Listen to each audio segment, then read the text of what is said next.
The press conference was supposed to be about her Miami Open campaign, about her quest to defend the title she won in 2025, about her pursuit of the Sunshine Double after finally capturing Indian Wells. Aryna Sabalenka sat down with a smile, ready to discuss her tennis. But then the questions turned. They asked about the Dubai withdrawal controversy that had followed her for weeks, the tournament director who called her injury excuse strange, who demanded she be docked ranking points, who accused players of not caring about the tournaments that made them rich. And something snapped. The world #1, usually so composed, let the mask slip. She called the comments ridiculous. She said the tournament director did not show himself in the best way possible. She revealed that she might never return to Dubai again. But then the conversation shifted to something even more explosive, the whispers that the WTA was considering ranking changes that would favor Alex Eala, a player ranked number 45, a player who had never won a Grand Slam. Aryna Sabalenka arrived in Miami as the world #1, fresh off her first Indian Wells title, the defending Miami Open champion, in the woman who had just completed one of the most dominant starts to a season in recent memory. She had lost just one match in 2026, the Australian Open final to Rybakina, and had avenged that defeat with a thrilling 3-set victory in the Indian Wells final. She was on top of the world. But the wound from Dubai had not healed.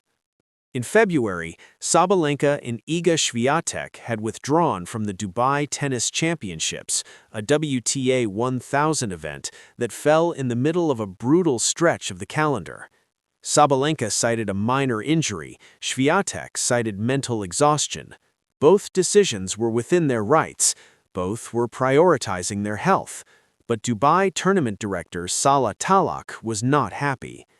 It was an unfortunate surprise last night to get news of the withdrawal of Aryna and Iga, Talak told The National in mid-February, and the reasons for withdrawal were a bit strange. Iga said she wasn't mentally ready to compete, while Sabalenka said she has some minor injuries. I think there should be a harsher punishment on the players for withdrawing. Not just fines, they should be docked ranking points. The comments were explosive. Talak even questioned Sabalenka's injury directly. I even asked the tournament doctor, what is the injury? He said it's a minor injury, not one that would force her to withdraw from the tournament. For Sabalenka, who had spent years playing through pain, who had built her career on showing up even when her body was breaking, the accusation cut deep. She had spoken publicly about the insane schedule, about prioritizing her health, about the need for little gaps in the calendar to reset and recharge. She had even The Dubai controversy had barely subsided when another firestorm erupted. News had leaked that the WTA's Tour Architecture Council, led by Jessica Pegula, was considering a new fan engagement metric that would factor ticket sales, merchandise revenue, and broadcast viewership into the ranking system. The target was obvious. Alex Eala had just outsold every other player in the Miami Open field combined. Her jersey accounted for 57% of all merchandise sold. The ticket system had crashed under the weight of Filipino fans desperate to see their hero. She was, by every commercial metric, the most valuable player in women's tennis, without yet having the results to match. And now the whispers had started. If the new metric passed, Eala could be considered for world #1, not by ranking points, by dollars and seats filled. When reporters asked Sabalenka about the proposal, her response was measured but unmistakably pointed. I think the system should reward results, she said carefully. We all work hard, we all sacrifice. The ranking is supposed to reflect who is playing the best tennis. That's what makes it meaningful. She didn't mention Eala by name. She didn't need to. The implication was clear. Popularity should not outweigh performance. A player who has never won a Grand Slam, never cracked the top 20, and just dropped from number 29 to number 45 should not be discussed as a potential world #1, no matter how many jerseys she sells. But Sabalenka's frustration wasn't really about Eala. It was about a system that seemed to bend for some players while remaining rigid for others. She had experienced this firsthand at the Miami Open. When weather delays threatened to disrupt the schedule, tournament organizers approached Sabalenka with a choice: cancel her match or move it to a smaller court. The reason? Carlos Alcaraz and João Fonseca, the Brazilian rising star, were scheduled for the night session, and their match was deemed more valuable to the tournament. I was actually shocked that they were considering canceling my match, or they were giving me a couple of options for the stadiums, Sabalenka said after her victory over Ann Lee. I was like, but what's the problem if Alcaraz and Fonseca start later? Sabalenka's frustration with the WTA went far deeper than scheduling disputes and ranking proposals. At its core, it was about a system that was breaking the players who made it possible. She had been warning about this for months.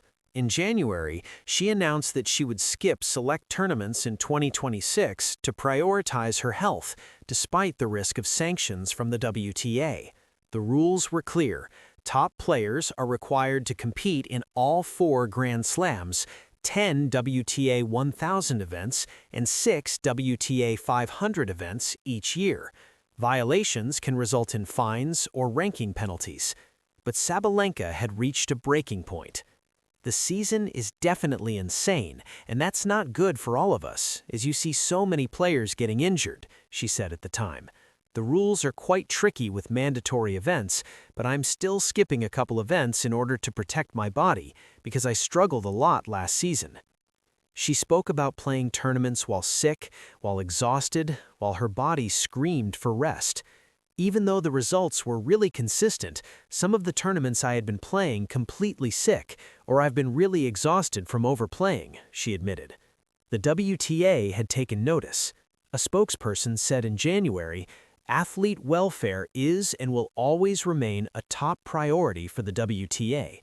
We listen and engage closely with players on all matters relating to the tennis season, including through the WTA Players Council and player representatives on the WTA board."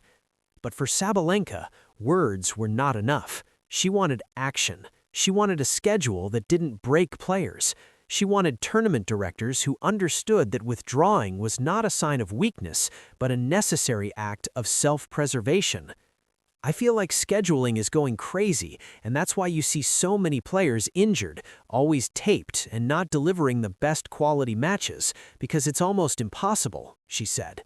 She had watched her peers drop like flies: Jelena Rybakina with a shoulder injury that nearly derailed her season, Jessica Pegula. Despite all her frustrations with the WTA, there was one rival who brought out the best in Sabalenka, and one rivalry that reminded her why she loved the sport. Elena Rybakina had been her nemesis for years. They had played 16 times, with Sabalenka holding a slim 8-7 edge. But the Kazakh player had a habit of winning when it mattered most: the 2026 Australian Open Final, the 2025 WTA Finals, the 2023 Indian Wells Final. After her Indian Wells victory, Sabalenka reflected on what made their rivalry so special. "I would say that she's the kindest one on tour," Sabalenka told reporters, praising Rybakina's character after the match. "Yeah, we have been playing for so long, so many matches, and honestly, I really enjoy it, even though I lost so many of them, and really painful ones." She explained why their rivalry pushed her to be better. "But still, I enjoy it, because it means that the final is going to be a show. It's going to be great tennis, great level, and it's going to be a fight, which is great for people to watch, and also for me to become a better player." The respect was mutual. Rybakina, who would rise to number 2 after Indian Wells, had her own perspective on facing Sabalenka. "As I always say, every day is different, every tournament is different, and you can play well one day, and then the other day wake up and not feel the greatest. So I feel like you need to always try to find a way," Rybakina said. Sabalenka's ability to compartmentalize her frustrations, to channel anger at the WTA into motivation on the court, was remarkable. After losing the Australian Open final to Rybakina, she could have spiraled. Instead, she used the loss as fuel. She declared at Indian Wells, "I'm so done of losing these big finals." It was that mindset that carried her to victory in California. and it was that mindset that would carry her through the Miami Open, through the clay season, through whatever battles lay ahead. As the controversy swirled around her, Sabalenka turned her focus to what she did best, winning tennis matches. Her Miami Open campaign began with a hard-fought victory over Ann Lee, a 7-6-5, 6-4 win that tested her resolve. She followed with a win over Katie McNally, advancing to the fourth round where she would eventually face Hailey Baptiste. Her pursuit of the Sunshine Double, winning both Indian Wells and Miami in the same year, was alive. The Miami Open held special significance for Sabalenka. She was the defending champion, having beaten Jessica Pegula in the 2025 final. She was chasing history. Only 5 women had ever completed the Indian Wells Miami Double. She was also chasing something deeper, a title that would silence the critics who said she couldn't win the biggest matches. Throughout the tournament, Sabalenka's efficiency in tiebreaks was remarkable. She had won 19 consecutive tiebreaks heading into Miami, a streak that had become a talking point among analysts. "If this continues, my game plan before each match should be to reach the tiebreak," she joked. But behind the humor was steel. Sabalenka was playing with a purpose. She was defending her ranking, her reputation, her place at the top of the sport, and she was doing it while managing the physical toll of a season that had already demanded so much. Her run would end in the semifinals, where she fell to Aryna Rybakina in a rematch of their Indian Wells final. It was a disappointment, but not a disaster. She had defended her ranking, extended her winning streak, and proved that she remained the player to beat.